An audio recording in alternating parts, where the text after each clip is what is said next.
And gold buyers, మీ కష్టాల్లో నమ్మకమైన మీ ఆత్మీయ నేస్తం. బాగా ఇదేగి మా ఫాదర్ మీద కోపంతో ఏం చేశానంటే చిరంజీవి గారి గ్యాంగ్ లీడర్లో ఒక స్టిల్ ఉంటుంది, నాకు చాలా ఇష్టం పోస్టర్. అది గ్యాస్ కటర్ అవును, బ్లాక్ స్పెట్స్ పెట్టుకొని ఆ ఫోటో తీసుకొచ్చి అతికిచ్చేసానండి. ఇక్కడ ఏదైతే మా ఫాదర్ వీళ్ళందరూ ఫోటోలు పెడతారో అక్కడ ఫస్ట్ ఫోటో పెట్టిన తర్వాత అప్పుడు మా ఫాదర్ ఆ రోజు ఏమనలేదండి నన్ను. ఆ తర్వాత ఒక 2-3 రోజుల తర్వాత చిన్న ఏదో డిస్కషన్ వచ్చి ఇదవుతుంది కదా, ఆ సందర్భంలో అప్పుడు ఆ ఫోటో తీసి చింపి పడేలేదండి. తీసి చింపి ఈయన పెడతాడా నీకు ఫుడ్, ఈయన నీకు ఫుడ్ పెడతాడా, చిరంజీవి నీకు ఫుడ్ పెడతాడా అనేవాడు. నేనేంటంటే అండి, అంటే ఒక ఏజ్ తర్వాత మనం ఎదిరిస్తాం, పెడతాడు నాకు, ఆయన ఫుడ్ పెడతాడు, ఆయన పెడతాడు నాకు ఫుడ్ చూడు అనేవాడు. నేను ఎందుకు అంత ధైర్యం, నాకు తర్వాత అనిపించింది నేను ఎందుకన్నా మా ఫాదర్తో అంత ధైర్యంగా మాట్లాడాను అంటే ఇండస్ట్రీకి వెళ్ళాలి, నేను నిలబడాలి, నేను ఆర్టిస్ట్ అవ్వాలని ఒక కసి ఉంది కదండి. కరెక్ట్. అది ఆ టైంకి అనిపించింది అలాగా. ఈ ఇన్సిడెంట్ ఎప్పుడన్నా చిరంజీవి గారికి చెప్పారా? లేదండి, చెప్పలేదు. నేను చిరంజీవి గారితో ఒకటి ఏంటంటే, నేను ఆయనతో చేశానండి, అప్పటికి నాకు చిత్రం శ్రీను అనే పేరు రాలేదు, నేను అంతా యాక్టర్ అవ్వలేదు. మాస్టర్ సినిమా చేశానండి. మాస్టర్ సినిమాలో యాక్చువల్గా నేను హైదరాబాద్ వచ్చినప్పుడు 95లో వచ్చానండి హైదరాబాద్. అప్పుడు ఏం లేదు, అప్పుడే ఇండస్ట్రీ హైదరాబాద్లో సెటిల్ అయింది. 95లో వచ్చినప్పుడు అప్పుడు నేను కృష్ణానగర్లో ఉండేవాను ఒక రూమ్లో.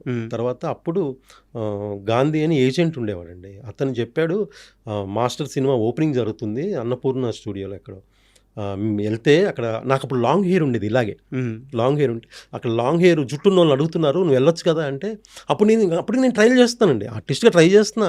జూనియర్ ఆర్టిస్ట్కి వెళ్ళాను, డాన్సర్గా వెళ్ళాను, బ్యాక్గ్రౌండ్లో నాకు జుట్టు ఉందని తీసుకెళ్ళేవాళ్ళు. చాలా చేశానండి, సీరియల్స్ వెనక బ్యాక్గ్రౌండ్లో అక్కడ ఇక్కడ అన్నీ చేశాను. ఎందుకు రాజీవ్ కనకాల గారును సమీర్ గారు వాళ్ళ ఒక సీరియల్ అండి, బాగా ఫేమస్ అది, ఇప్పటికీ చెప్తా, గుర్తు చేస్తాను. ఆ సాంగ్ ఉంటుందండి, సీరియల్ సాంగ్లో నేను ఫ్రంట్ డ్యాన్స్ ఆడాను వాళ్ళతో పాటు. ఆ సీరియల్ పేరు గుర్తులేదు, ఫేమస్ సీరియల్ అది కూడా. అలా చాలా చేశాను. అప్పుడు చెప్తే అమ్మో నేను వెళ్ళాలని చెప్పి నేను అప్పుడు ఏంటంటే ఫొటోస్ అండి, ఇప్పుడు ఫోన్ అంటే ఫోన్ అది కదా, అప్పుడు ఫోటో దిగాల, ఫోటో వెనకాల మన నెంబర్, అది కూడా పీపీ నెంబర్, మన దగ్గర ఫోన్ ఉండదు కదా. దీనికోసం ఏం చేసేవాడిని నేను, నాకు ఒక కాంటాక్ట్ కావాలి ఎలా అని చెప్పి అప్పుడు కృష్ణానగర్లో ఒక ఎస్టీడీ బూత్ ఉండేది. ఎస్టీడీ బూత్లో అక్కడ పని చేసే కొన్ని రోజులు, అంటే పని కంటే బాబాయ్ అంటాం శంకర్ అని, అతను ఎస్టీడీ బూత్ అది. ఆ పని కూడా దేనికి చేయటం అంటే నాకు కాంటాక్ట్ నెంబర్ కావాలి, అక్కడ ఫోన్ ఉంది. సో అక్కడ కొన్ని రోజులు పని చేసేవాళ్ళం. అక్కడ కాంటాక్ట్ నెంబర్ కోసమేనా? కాంటాక్ట్ నెంబర్ కోసం నాకు నెంబర్ కావాలి. నేను ఆఫీస్కి వెళ్తే ఫోటో వెనకాల నేను ఫోన్ నెంబర్ రాసి ఇవ్వాలి. సార్ నేను ఇంకోటి అడుగుతాను, అక్కడ పని చేస్తూ టిఫిన్స్ కోసం, ఫుడ్ కోసం 3 hours అక్కడ కూర్చుంటే ఒక పూట ఆకలి తిరద్ది అంటే, ఆ ఫోన్ దగ్గర పని చేస్తే బాబాయ్ అంటూ పని చేసుకుంటూ మీకు, అవునండి అది కూడా ఒక కారణమే, ఒక పూట కడుపు నిండద్ది, కడుపు ఫుడ్ ఉంది. మీకు తెలియదు, ఇంకో విషయం చెప్తే మీరు షాక్ అవుతారు. ఎదురుగా ఇంద్రలో కాంప్లెక్స్ అని ఉండేది, వైన్ షాప్ ఉండేది. అక్కడ నైట్ వీళ్ళందరూ బీర్ తాగటానికి ఒక ప్లేస్ ఎత్తుక్కుంటూ వస్తే, నేను ఈ హెచ్డి బూత్ ఒక 4 floor ఉంటుంది పైన, ఆ పైన రాకేష్ మాస్టర్ ఇన్స్టిట్యూట్ ఉండేది, ఆ తర్వాత పెట్టాడు ఆయన. ఆ పైకి వెళ్ళి నేనే ఇన్వైట్ చేశాను, రండి పైకి వెళ్ళి తాగండి, బీర్ బాటిల్స్ అక్కడే వదిలేసి వెళ్ళండి అని. బీర్ బాటిల్ ₹2 వస్తాయి. ఓకే బీర్ బాటిల్ ₹2 వస్తాయి. పొద్దున్న మళ్ళీ నేను అంటే నైట్ వీళ్ళు అందరూ వెళ్ళిపోయాక 12-12:30కి వెళ్ళిపోయి ఎన్ని బీర్ బాటిల్స్ అన్నీ ఒక కవర్లో వేసుకొని వచ్చాను. మార్నింగ్ టిఫిన్కి వెళ్తుంది నాకు. సో అలాగ అక్కడ ఆ తర్వాత రవీంద్ర గారిని ఒక ఆయన పరిచయం, ఆయన న్యూస్ పేపర్ వేసేవారు మార్నింగ్.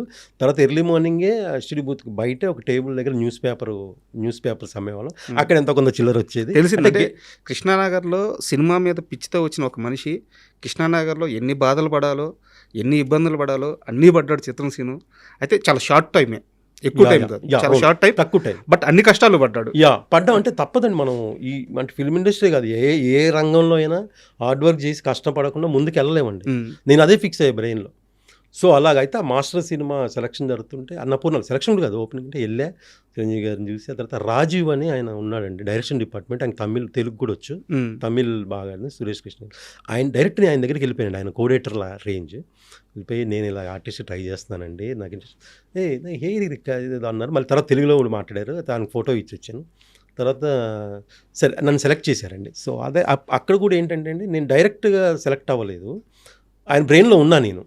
తర్వాత మాకు వేరే ఫ్రెండ్ ద్వారా అతను కోఆర్డినేట్ చేసేవాడు, ఎవరికైతే లాంగ్ హెయిర్ ఉంది, ఎవరైతే హైదరాబాద్ సిటీలో కొంచెం మోడల్స్ లాగా ఉన్నారో అందరినీ స్టూడెంట్ లాగా ఉన్నాను కోఆర్డినేట్ చేసేవాడు. అతను నన్ను కోఆర్డినేట్ చేసేవాడు అండి. నేను అతని ద్వారా వెళ్ళి ఆ సినిమా కమిట్ అయ్యాను. ఆ తర్వాత మీకు ఒక సిచ్యువేషన్ చెప్తాను.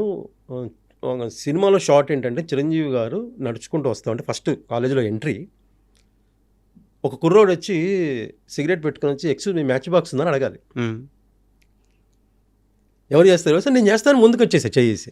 ఆ రాజీవ్ అనే అతను ఎవరైతే డైరెక్షన్ పెట్టుకున్నారో ఇతను చేస్తాడు నేను తీసాను. నేను ఏంటంటే ఆ చిరంజీవి గారు వస్తుంటే నేను ఒక చిన్న బ్యాగ్ ఉంటుంది నాకు వెనక. నాకు అప్పుడు కెమెరా ఫేవర్ అది తెలియదండి, చేసుకోవాలి అంత నాలెడ్జ్ లేదు. సినిమా అంటే ఇష్టమే కానీ అంత లేదు. సో నేను యో అనుకుంటూ వచ్చి ఎక్స్క్యూజ్ మీ మ్యాచ్ బాక్స్ ఉందా అంటే ఆయన అది ఆయన వెళ్ళిపోతాను అంతే. చిన్న బిట్ అండి.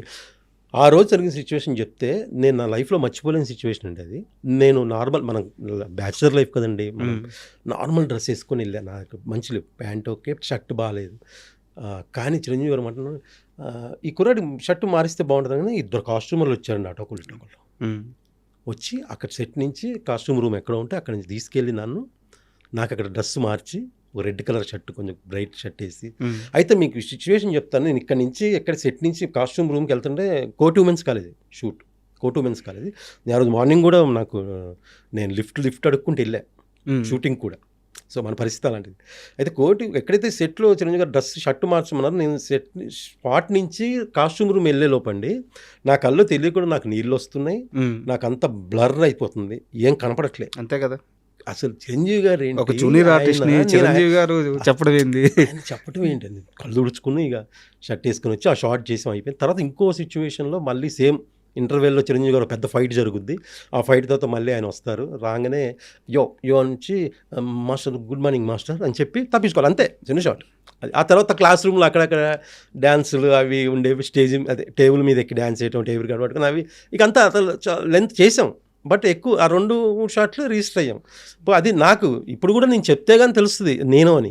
ఇప్పుడు అసలు యాక్చువల్గా తర్వాత కాలంలో చిరంజీవి గారితో కలిసి ఇవేవి షేర్ చేసుకున్న సందర్భమే లేదండి. కలిసిన సందర్భం ఉంది, 2-3 సార్లు ఆయనతో కలిసాం సందర్భం ఉంది. కాబట్టి అందరితో పాటు కలవటం తప్ప నేను పర్సనల్గా ఆయనతో షేర్ చేసుకుంది లేదు. ఆయన గుర్తుంటుందని ఒక నమ్మకం. ఆయన ఇంకొక విషయం అండి, ఒక రోజు నేను షూట్కి వెళ్ళలే, నాకు ఏజెంట్ చెప్పలే షూట్ ఉందని, నేను మిస్ అయ్యా. నెక్స్ట్ డే మళ్ళీ నాతో నాకు వేరే వాళ్ళతో తెలిసిపోద్దిగా షూట్ జరిగింది, నేను నన్ను ఎందుకు రాలేదని. అమ్మో నేను రాలేకపోవటం ఏంటంటే నెక్స్ట్ డే వెళ్తే ఒక మాట అన్నానండి. చిరంజీవి గారు అన్నారంటే ఆ టేబుల్ మీద క్లాస్ రూమ్లో నేనే కనపడుతున్నా డ్యాన్స్ చేస్తూ, మైకేల్ రాలేదా అన్నారంట అని నాకు చెప్పాను. నెక్స్ట్ డే మైకేల్ అన్నారు, ఆయన గుర్తుపెట్టుకున్నారు ఆయన అని. చాలా హ్యాపీ ఫీల్ అయ్యానండి. అది లైఫ్లో మర్చిపోలేని సంఘటన. మళ్ళీ ఆ తర్వాత ఆయనతో కలిసి అది రాలేదండి, యాక్ట్ చేసే అవకాశం రాలేదు. ఎప్పుడన్నా నాకేంటంటే కొంచెం చిన్న అందరూ ఆయన గురించి, ఎందుకంటే అందరూ ఆయన చూసి ఇన్స్పైర్ అయ్యి వచ్చినలే కదండి. మనం అందరిలాగా ఆయనకి ఇలాగే డిస్టర్బ్ చేయొద్దని, ఎప్పుడన్నా పర్సనల్గా కలిసే అవకాశం వస్తే చెప్దామని.